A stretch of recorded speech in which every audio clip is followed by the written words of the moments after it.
嗰期都好唔開心嘅，我成個精神上啊、身體上都好唔開心。跟住我基 friend 話去轉台灣啦，我哋影輯相。做 life model 呢一件事，其實佢俾到啲乜嘢你咧？對我嚟講，做呢樣嘢嘅動力同堅持就係我好滿足啊！我好開心，原來人可以咁 free 噶。你屋企人係咪管得你好嚴㗎？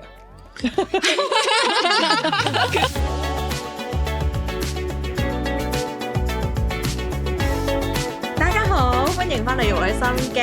我哋今日咧好親色嘅，全部男生有個靚女喺度，真係好靚女。珍妮係啦，青春少艾嘅嘉賓係咧，而珍妮咧係一個好特別嘅專業嘅，有一個特別專業。我哋今日真係好興奮啊！就係人體模特兒。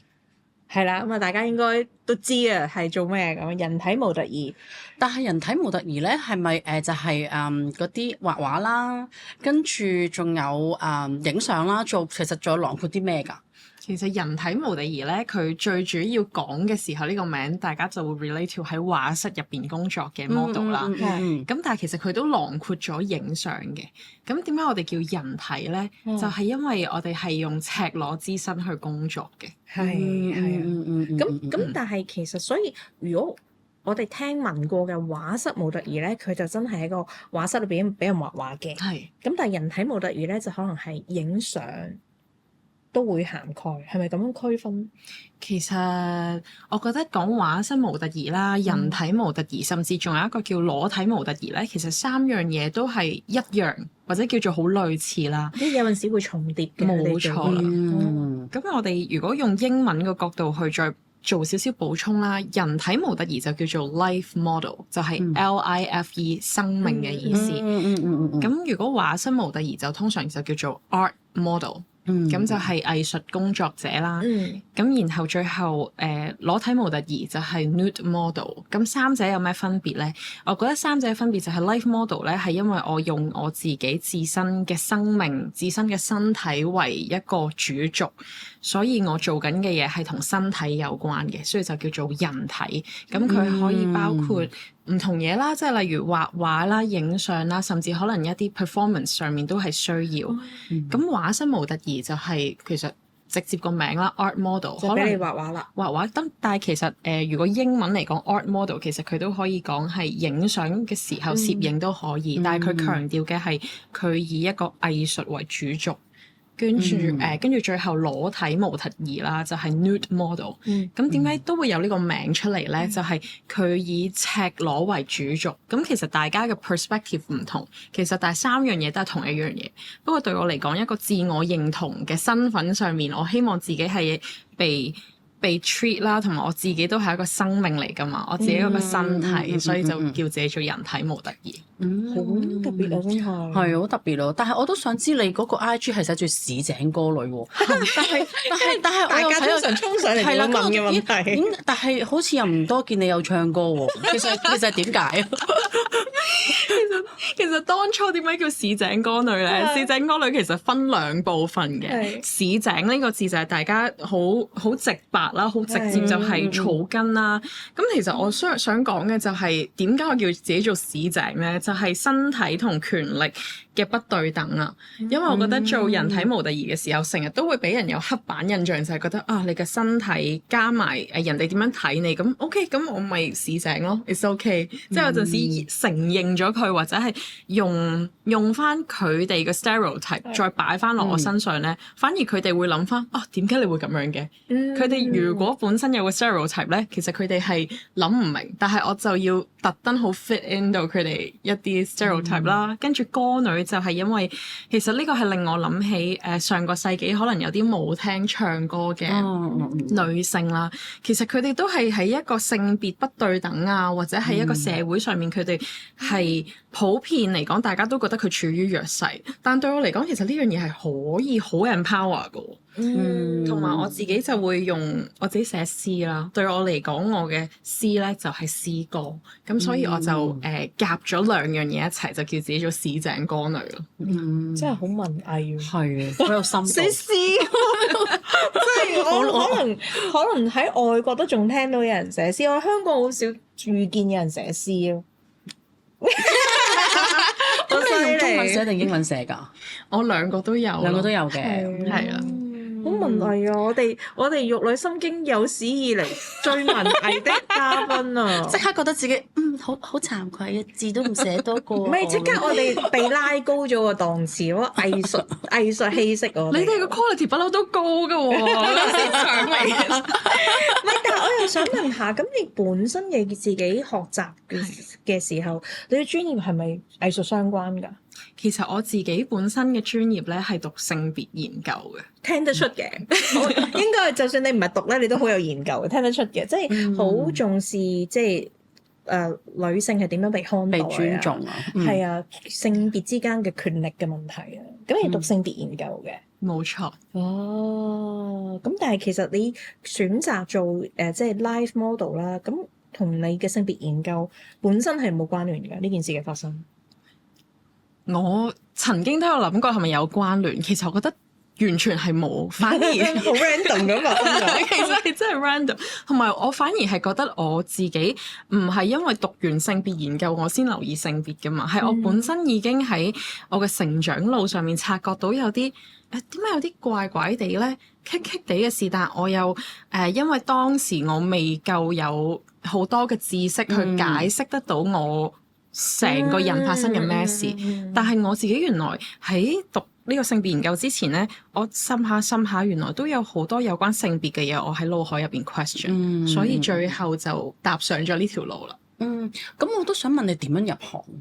哇！我點樣入行？其實又係好 random 嘅事呢個。嗰陣時係我記得19年嘅時候，我都我嗰期都好唔開心嘅，都我成個精神上啊、身體上都好唔開心。咁我有一個好親密嘅gay friend，咁我哋好 friend 㗎，我哋成日都話好唔開心，我好想有啲嘢發泄，但係嗰道氣又唔知點樣谷出嚟，又谷唔到，即係唔知點樣抒發到出嚟。係啦，嗰種感受係有啲無以名狀嘅難受啦，好悶，即係悶氣咁樣。跟住我 gay friend 話去轉台灣啦，我哋影輯相。咁我哋就真係好啊，咁我哋就咁樣就促成咗影咗我第一次同埋第二次嘅裸體照片啦。OK， 即係所以做一樣你平時唔會做嘅嘢，就變成咗一個發泄嘅渠道啦。即係將你心裏邊嘅嗰股 energy 又好咩都好，咁就用一個好獨特嘅體驗記載住佢，又發泄咗出嚟咁。係啦，其實最初我做即係我冇諗過話真係我要做人體模特兒啊，或者我冇知道有呢一行嘅發生。其實當初就真係我好唔開心，但係我反而覺得原來身體咧或者赤裸呢個身體原來係可以宣泄到我喺某個階段嘅不滿嘅。我覺得好得意啊呢樣嘢。咁然後做完係咪啊？好似即係我喺度諗咧，我喺度諗，即係呢一樣嘢係不被允許去做啊嘛。係。咁當你去做嘅時候，其實你係有一種break 咗一啲嘅固化咗嘅嘢嘅嗰種快感咯。好似禁忌嘅快感。因為咧，其實我係試過嘅，即係雖然咧，即係有少少打岔啦。即係我以前咧就喺某一個園區嗰度做嘢嘅。咁個園區咧就係由一開始發展咧，我都已經喺嗰度做嘢嘅。咁咧，我咁就揸車放工啦。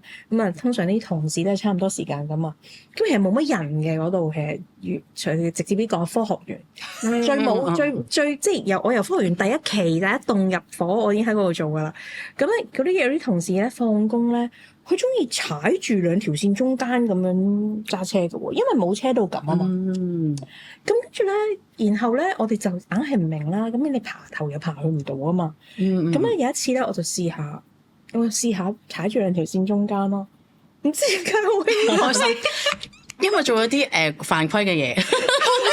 同埋好似我點解好似好有解放感咁樣咧？我絕對明白呢種感受啊，就係咁啊，好似做咗一啲大家唔允許，但係踩界，然後有種好解放咁嘅感覺。係啦，同埋可能未必人哋知，即係平時如果人哋知嘅話就唔允許咁樣。係咁，但係着實你自己影咗啫。咁你有冇攞出嚟俾人睇啊？或者其實相信大家都會問㗎啦，即係你可能被問過好多次，就係咁你屋企人知唔知啊？咁樣係啊，我都覺得好搞笑。永遠我 receive 到呢條問題咧，我都會有種唔開心嘅感覺先。即係 rather than 去答呢條問題之前，我係會覺得啊，點解又係呢條問題？點啊？又要答咁？係啦，點解我會咁唔開心咧？就係、我成日都會諗，如果今日我作為一個男性坐喺度同你講我做呢份職業嘅時候，佢話吓，真係㗎？呢份職業做啲咩㗎？你可唔可以話多啲俾我聽？但係今日當我作為一個女性去做呢份職業嘅時候，佢關心嘅其實唔係我，而係我身邊嘅人點樣睇我。佢冇好獨立咁樣視我為一個人去看待，就覺得你做呢一樣嘢一定會有後果，一定會係被 punish。但係咁你係咪其實真係唔想了解我？佢好似想了解我背後嘅人點樣睇？係啦。即係我覺得啦，始終咧我哋到我哋呢個年代依然都係嘅，就係看待女性咧，即係傳統嘅社會啦，看待女性咧，佢只係一個及物詞嚟嘅啫。依附住喺某一啲體制裏邊嘅，可能係可能你係屬於你將來個老公嘅屋企人啊，咁係屬於佢啊，咁屬於佢嘅爸爸媽媽啊咁樣，而唔係屬於自己咯。所以其實大家問嘅第一樣嘢最關心嘅就係，咁你身邊嘅人點睇啊？即係好似你點樣去處置自己嘅身體，其實都會影響到人哋，所以最好你小心啲啦。即係會有嗰個咁嘅諗法咁樣咯。所以你唔開心係正常，即係正如其實我諗我同阿 Mona 都有呢個體驗嘅，就我哋都離過婚啦。通常啲人咧唔係問你 O 唔 OK 嘅，知道咗之後點解啊？第一就吓點解啊？好似幾好噶喎，你哋究竟你哋因為咩離婚啊？有咩解決唔到啊？即係個問題就係，但係我哋被問嘅嗰一刻，一定都會係。其實我係一個人嚟嘅，即係我都唔係，我唔係白痴嘅，即係我結婚嘅時候，你又問我點解？其實點解咁幸福啊？係點解你會點解啊？點解你硬要嚟結婚咧？點解係佢咧？咁樣即係其實冇咩人去關心點解，但係離婚嘅時候就會追住你問你點解。即係結婚嘅時候又唔會問你有啲咩咁解決唔到呢？一定要結婚俾佢。咁睇唔開係嘛？離婚嘅時候佢就一定會問你有咩咁解決唔到咧？一定要離婚咁樣咯，即係好似係唔應該嘅一件事咁樣，所以我哋係完全明白。明白，同埋我覺得作為人，即係作為人本身，大家都會好想可能對方去照顧咗大家嘅情緒先，或者照顧咗你 as 一個你喺當事人經歷嘅感受。喂，你 do you want to talk about it？係啊，嗰種或者一開始就係貼咗標籤，就係其實唔係幾好嘅。係啦，或者係佢哋無形，佢哋可能本身都唔知，或者佢哋冇心，但係其實係自己唔知。係啦，但係無形咁樣其實係 shame 緊啦，或者好似你啱啱講擺咗啲標籤落去，但係佢唔知，係即係變相其實可以咁樣講，唔係咁尊重，即係就或者我至少係代表我自己講，即係可能有人問我點解會離婚啊？我感受到嘅就係唔尊重，即係感受其實冇分對與錯嘅，即係有啲人可能都會覺得人哋關心你啫，你又話人哋唔尊重你咁，但係感受其實係冇對錯噶嘛，感受係屬於好個人噶嘛。第一個感覺就係唔尊重，唔得嘅咩？離婚唔好咩？即係我係有一個懷抱持着一個 belief 係我呢樣嘢對嗰一刻嘅我嚟講係最好嘅選擇，我先去做噶嘛。如果唔係邊個中意離婚？係講真，梗係去到有一個 moment 覺得大家真係搞唔掂，相處唔到啦，你先會做呢個選擇同埋決定嘅咯。係啦，相同地，我覺得真係都係你有個 belief 就係呢一樣嘢對你嘅人生嚟講係好有價值，或者佢一直都俾到一啲嘢你先會繼續去做噶嘛。咁嗰啲係咩咧？我反而我而家興趣多興趣呢啲啦。有啲想回應翻你少少先。係啊，就係我最近有個朋友都處理緊離婚嘅事，我好記得我第一條問題問佢嘅係你覺得點？然後佢回應我嘅時候係。雖然我大致上係都係唔開心，但係其實我都有啲開心嘅。係咁，我俾佢嘅回應就係你開心就去啦，因為我覺得好多人都覺得離婚就係一定係我哋 frame 咗佢係唔開心，所以我哋要認為佢係一件唔開心嘅事。但係之後過翻佢可能就會話，其實我咁樣短期可能唔開心，但係我長期嚟講其實對我嚟講係好開心嘅一件事。係咁，然後我就覺得其實離婚唔一定係一件唔開心到永遠嘅事。係咁，我又賴翻去自己先。係就係其實你啱啱問啲咩啊？就係即係其實一定係做 life model 呢一件事，為你嚟講係一直都俾到一啲 energy 你，或者佢俾到一啲價值你，或者佢俾到一樣喺做其他任何嘢都俾唔到你嘅嘢嚟，你先至會去做，因為其實都唔容易噶嘛。佢唔係一個本身，佢唔係一個體制嚟噶嘛，唔係一份工嚟噶嘛。你去邊度揾機會啊？你即係呢樣嗰樣，我哋可能之後可以再講多啲啦。咁你可能有好多嘅困難要去克服，你先做到啊嘛。咁你繼續做嘅原因，我哋就想了解多啲，即係真正係其實佢俾到啲乜嘢你咯。我覺得最大嘅字就係快樂咯，同埋幸福。快樂、幸福、滿足同埋自由，係嚟自於你對自己身體有自主。嚟自於我覺得係嘅，不過同時嚟自於我終於可以覺得我嘅人生好似係我可以話到事啦，我可以知道我自己想點樣去用乜嘢方式，用乜嘢渠道去表達我自己。所以對我嚟講，做呢樣嘢嘅動力同堅持就係我好滿足啊！我好開心，原來人可以咁 free 噶。你屋企人係咪管得你好嚴㗎？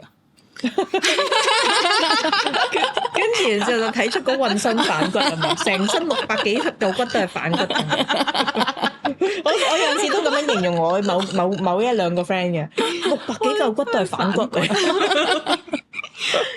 其實你講得好啱，即係未唔係因為你感覺你話你覺得好 free 啦，好開心，好幸福。咁我諗你應該細個應該係同我差唔多，應該都係俾人打壓嘅。哇，Mona，我純粹嘅直覺啫，所以我想問你係唔係？真係㗎？我認為係咯，喺我嘅角度，我認為係。我冇得去代表我屋企人去點樣講，但係我真係冇絕對。係，因為可能好似我媽咪，佢覺得佢教我方式係好錫我，但係佢令到我覺得我覺得好辛苦，同埋我覺得我成日不停地被批評啦，被呢個嘅批判啦，跟住被控制啦，咁就好似頭先嗰集咁啦，係咪？住嚟住都要住深水埗啦，係咪先？頭先我不斷咁樣嘗試將佢拉離開深水埗，想知道嘅。但係佢對我嚟講，佢都做咗我好大嘅影響。我諗如果唔係佢當初咁樣教育我，我諗我而家應該係有10間美容院啦。係真係係啊，真係㗎！即係我自己啊，再介紹一次啦，即係我係做情緒治療嘅，即係對一個人嘅心理發展，我都有啲研究咁樣。我係認同嘅。即係如果可能細個嘅時候唔係咁多打壓咧，可能佢而家做嘢嘅方式係會實際好多，同埋快好多，可能決策會快好多。係因為而家有好多 Mona 做嘢嘅決策係基於佢細個嘅時候冇過嘅自由成長嘅嘢，係啦，所以佢而家有某一啲商業嘅決策咧，佢就係要非常個人化。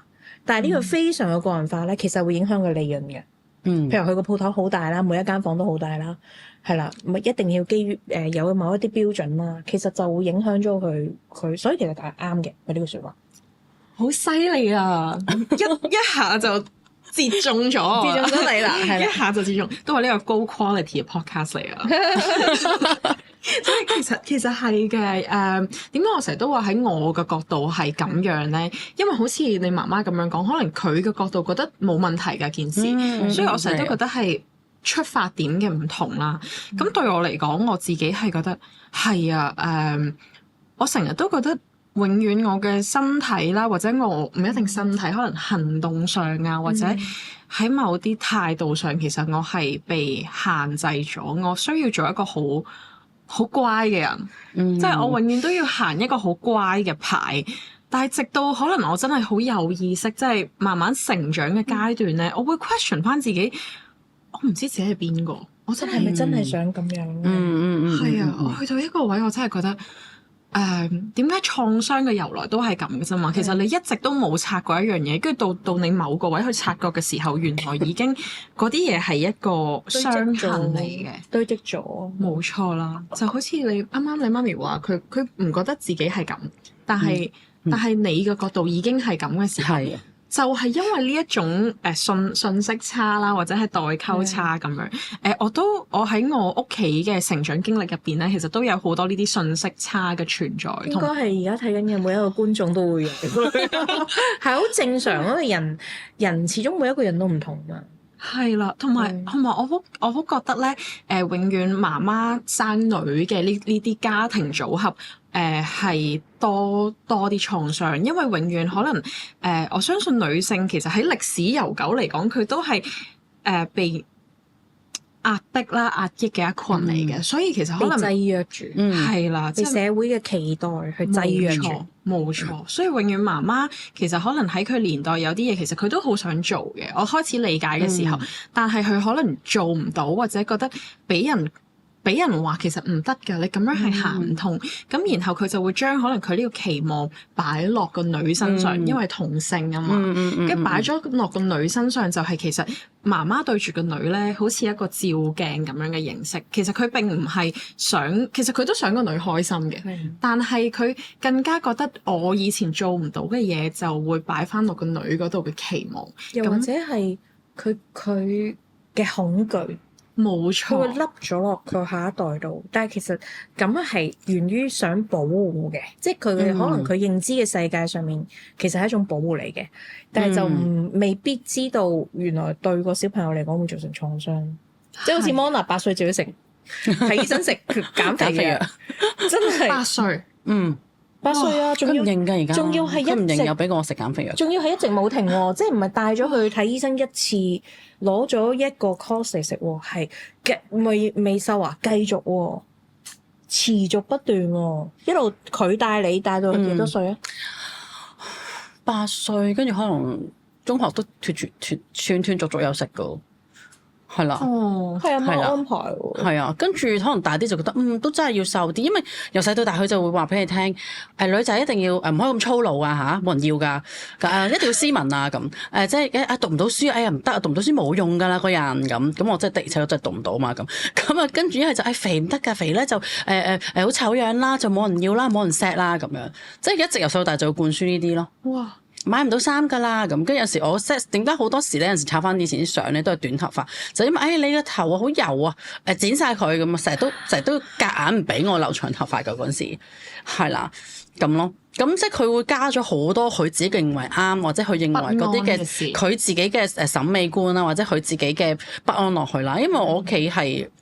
我媽嗰邊係讀書好叻㗎嘛，個個都即係有阿公係軍人嚟嘅，咁阿婆又係校長啊，跟住啲舅公舅婆啊，全部都係太公太婆，全部校長嚟嘅咁咯。咁去到我度，我考第尾喎，年年都咁，所以咪好大衝擊咯。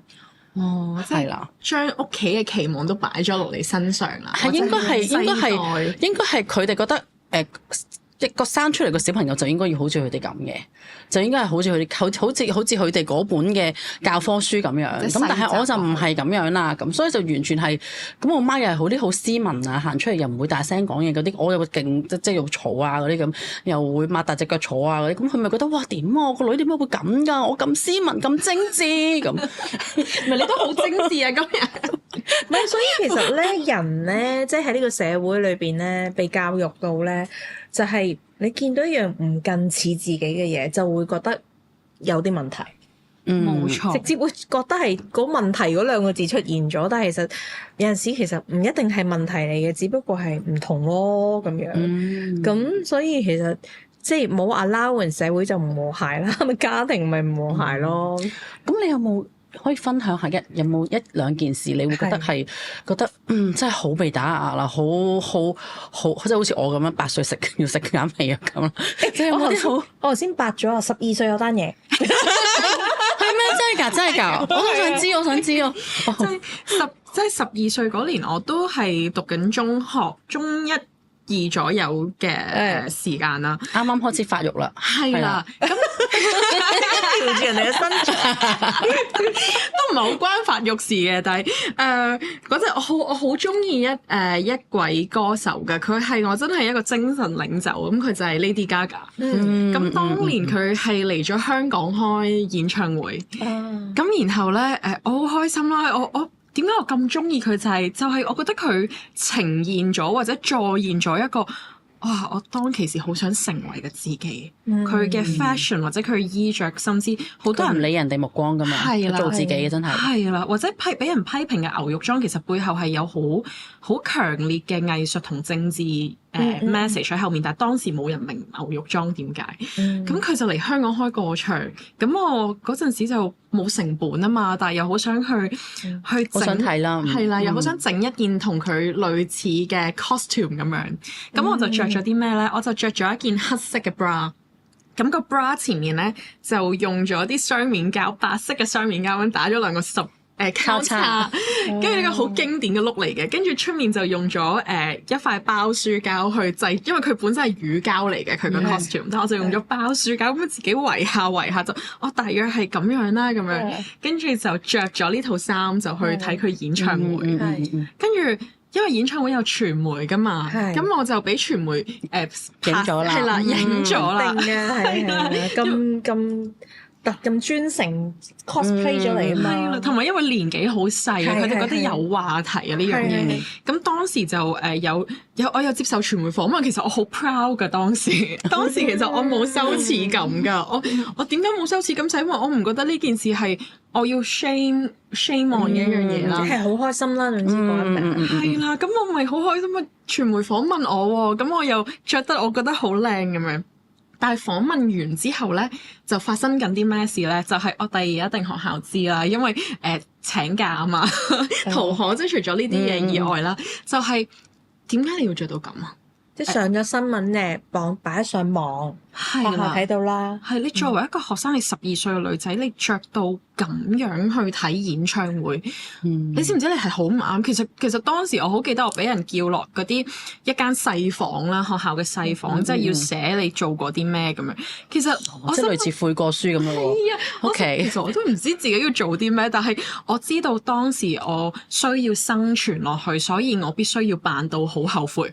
OK，我必須要知錯咁樣。係啦，我就覺得創傷嘅嚟自就係，其實我好知呢樣嘢，對我嚟講唔 make sense。當時12歲嘅我係冇能力反抗，亦都冇能力去為自己發聲。喺一個學校入邊，我俗稱嗰間叫細房啦，我成日去細房嗰度俾人韞住嘅黑房都係嘅，你600幾嚿反骨咁樣，一定差唔多啊你。跟住佢就話你你點，即係就話你其實我好記得有啲訓導就話你都希望以後啲男仔中意你，都唔係中意你嘅身材，因為嗰陣時我咪着咗個 bra 咁樣，佢就覺得呢樣嘢同身材有關，但係我覺得呢樣嘢係同藝術係好有關係，因為佢係一個好有 message， 即係背後有 meaning，我先咁樣着。咁然後就講咗好多嘢啦，跟住所以我長期嚟講之後，有啲同學會播翻嗰段片俾我睇，即係好似想喺課室嗰度話，喂，你當年做嗰啲咁嘅嘢，所以我就開始覺得有啲尷尬，因為同學播翻嘅時候咧，我俾人韞過細房啦，我又俾人寫過，咁所以我同學播翻嘅時候，雖然其實佢哋係想講笑咁，喂，你嘅玩咁勾起咗你裏邊嗰啲喺細房有啲 shame 好疑惑嘅回憶咁樣。係啦，疑惑同埋我開始覺得 shame 啊，同埋加上嗰陣時成本唔夠，覺得件衫做得唔好睇咁樣。但係咁多年翻嚟，我就覺得成本唔夠都可以做到件衫，唔係應該要更加欣賞自己咩？唔係應該更加要覺得哇！你 Form 1你冇得買魚膠，你買件包書膠咁樣咧，整到個 bra 咁着出去，唔係應該覺得呢個係 art form？跟住之後我就覺得其實我當年係做咗一場表演藝術，好犀利啊！即係佢冇因為佢屋企人嘅打壓，但係佢都可以活出自己喎。即係我覺得其實唔一定唔係個別一個人。係應該仲有其他嘅，即係師長啊嗰啲咯。唔係應該係話咧，即係其實可能長輩啊，或者係教師們啊，佢哋係即係佢哋係標籤咗自己。其實佢係標籤你嘅同時，其實佢都標籤咗自己。佢孭上咗一啲名號，孭上咗一啲標籤，然後佢要滿足社會嘅期待，覺得我不得不咁樣去做。然後教育你點解唔似主流嘅咁樣？咁一定係你有問題啦。咁啊用盡佢嘅方法咁樣，所以其實即係都唔一定唔係個別人士嘅問題咯，只不過係我哋嘅社會就係本身其實係唔 welcome 差異咯。因為如果唔分異同，即係我成日都覺得點解社會要分呢個係我哋，呢個係佢哋咧？因為分咗嘅時候先可以建構到一個權力，邊個係權力嘅核心，邊個係權力嘅底層或者外圍。係，所以我諗我同你係有啲類近。係，我記得我中學嘅時候咧，學到 standard deviation 咧，我就喺度問啊，即係話嗱，大多數人咧喺呢一度啦，咁呢度95% 嘅人喺呢度啦，咁咧兩邊咧就係異類嚟嘅啦，係嘛？即係一係就極差啦，一係就極好啦咁樣。咁跟住咧，我就問老師一個問題，我話如果呢個世界咧95% 嘅人都黐咗線，咁我唔喺嗰95%，咁我係正常定唔正常？係喎，咁我點解人多嘅就係正常？跟住咧，跟住我老師係反咗我白眼，跟住佢就話：你呢位同學你真係好特別，你真係喺個尖端嗰度啦。咁樣其實佢係讚緊你嘅嗰一句。佢真係唔中意我嘅，佢有面口嘅，即係最好你唔好出聲，你唔好再問問題啊！即係大家咁尷尬又冇人明你嘅問題。而家我要做嘅嘢係要教你 standard deviation， 你就同我講正常唔正常問題。因為你追中咗佢最唔敢講嘅嘢。唔係咁，但係個問題即係可能就係其實唔係佢唔好，都係嗰句，即係亦都唔係可能唔係阿 Jenny 嘅長輩啊，或者嘅教師唔好，即係但係對於我哋呢啲咁嘅人咧係唔合適咯，就導致咗有啲衝突嘅問題咯。即係如果可能放係我喺外國讀書嘅成長嘅，哇可以講半日冇問題，我哋可以講半日，講啲好有哲理性嘅嘢咁樣咯。咁啊，但係就冇辦法，我哋都係喺呢個世界呢個社會裏邊成長，咁就自己繼續努力啦。但我都好感謝我呢一段經歷，即係我成日都覺得點解會變成市井歌女珍妮呢？就係如果我冇呢啲經歷嘅話，我喺度諗其實今日我活得咁自由奔放，我可能真係做咗第二樣職業。但係我有呢啲經歷嘅時候，我就知道點解係市井回歸返，因為係啊，我俾人覺得我係咁樣都唔緊要嘅。你覺得我係咁，我咪試下踢翻自己，即係由佢哋嘅刻板印象入邊，用佢哋嘅刻板印象踢翻自己，俾佢哋覺得你不嬲都覺得我係咁噶啦，OK 噶。反而我覺得你嘅格局大啲添，你完全 carry 到游刃有餘，所以你可以所謂嘅讓步，OK，你哋咁睇，OK，你跟你嘅諗法咯，咁樣。即係我覺得你反而係你大啲咯，你嘅 B 型係。因為我覺得有啲嘢咧係唔需要同人拗，因為我唔係要拗，係啦，唔係要拗贏。但係但係我覺得真正嘅可以以你或者係用你點樣去 sell 自己出嚟，就係啊，你話我咁啊，OK， 認同咗你先，因為你俾佢知道，咦，點解全部人都反嘅時候，呢條女會認同嘅，呢條女會覺得係咁嘅，俾佢覺得有個反差嘅時候，佢先會有種反思或者係有個覺察出咗嚟。好啊，我諗。咁但係我都好想問媽媽嗰陣時反應係點？咩啊？幾時啊？屋企人咯，即係Lady Gaga 嗰件事啊。係啊，Lady Gaga 嗰件事其實我有嗱呢個位我要幫一幫我呢位屋企人嘅，因為其實當時佢係幫我請假，我覺得喺呢個位上面佢係好錫我，所以我成日都覺得唔可以話佢所有事都歸於佢。我覺得佢當時都話你去咧，但係佢冇 expect 過我咁樣着過去啫。跟住但係佢着完過去，其實佢當時已經好似我嘅印象係冇乜點樣去反應，因為都好似唔係好識去反應，即係人可能唔識反應嘅時候，佢會 freeze 咗。可能佢都冇睇過 Lady Gaga 係嗰個其實佢知嘅，都知嘅，佢都大約知，但係冇諗過我真係會夠膽就咁樣去着出去，所以佢嗰下係你當係沉默或者冇乜反應。但係我覺得呢件事最大嘅反應就係可能真係校方啊，或者係朋輩，校方最大。好啦，我哋今集就差唔多，因為我哋仲有好多嘢要問嘅。係啊，我哋下一集就我哋會了解阿珍妮究竟點樣，即係開始可以入到行啦，同埋可能佢即係第一個工作機會係點樣得嚟㗎啦，佢抱住個咩心情啦，同埋大家見到我哋台面有好多嘢啦，咁就係即係珍妮點樣 present 佢自己啦，佢將來個 project 啦，咁如果想了解更加多嘅，就一定要留意下一集啦。下集再見，好，下集見，拜拜。